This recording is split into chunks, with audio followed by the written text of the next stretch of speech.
À l'origine de l'histoire, un souvenir d'enfance, celui de cet Havraise dont le père travaillait sur France, le plus long navire du monde, au moment de sa mise à l'eau en 1960. On le voyait arriver sur la plage, donc il y avait une grosse vague, on attendait la grosse vague, puis ensuite on allait l'attendre, il descendait de la coupée et puis on remontait avec lui dans son secteur de cabine.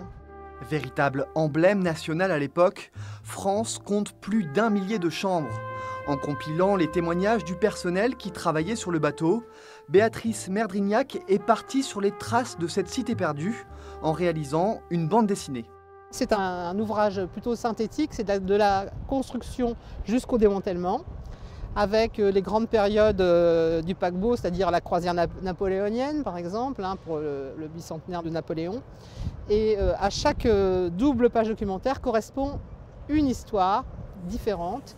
Dans son travail de recherche, l'auteur a pu s'appuyer sur l'association French Line et sa collection d'objets et de documents en lien avec le navire. La piscine, la salle à manger centrale de première classe, la salle de spectacle. Ces éléments ont ensuite été transmis aux 9 dessinateurs ayant participé à l'ouvrage. La commode qu'on voit ici, là derrière Salvador Dali sur cette case, en fait, elle est importante parce que c'était un mobilier qui était spécifique au paquebot France. La partie documentaire est très importante. On ne va pas se permettre d'inventer grand-chose, ou en tout cas le moins possible, parce qu'on est lu par des gens qui sont souvent très connaisseurs sur les choses, donc on ne peut pas se permettre de se tromper. Mais au-delà de ça, c'est aussi un exercice, on aime faire ça, quoi. On ne se lance pas dans ces bandes dessinées-là si on n'est pas intéressé par les archives, les documents qui nous permettront d'être le plus juste possible.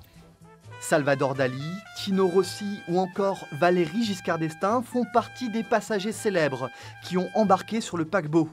Les bulles de cette bande dessinée sont un passeport pour replonger dans cette histoire qui a fait l'honneur de la France.